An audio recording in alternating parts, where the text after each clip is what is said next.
నీ చుట్టూ ఒక అద్భుతమైన అగ్ని ప్రాకారం దేవుడు ఉంచాడు. విస్తారమైన సైన్యం వచ్చేసిందండి ఒక్క సేవకుని పట్టుకోవటానికి.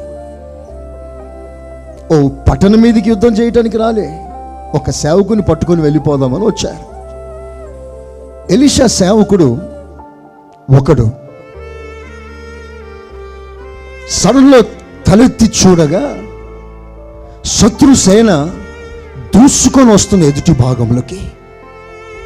ఆ సేన యొక్క వేగాన్ని చూసి గుండెల్లో బుగులు పుట్టి, అయ్యో దైవజనుడా, ఇక మన పని అయిపోయింది, మనం ఉన్నది ఇద్దరమే.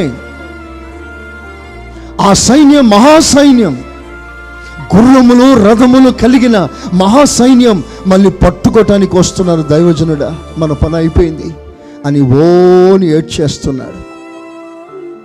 గుండె జారిపోయింది, కలవరపడ్డాడు.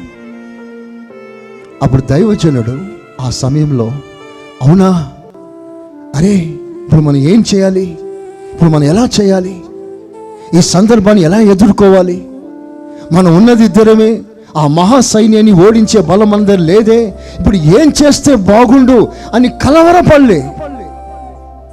అతడు వెంటనే చెప్పిన మాట, భయపడవద్దు. స్తోత్రం చెప్పండి గట్టిగా.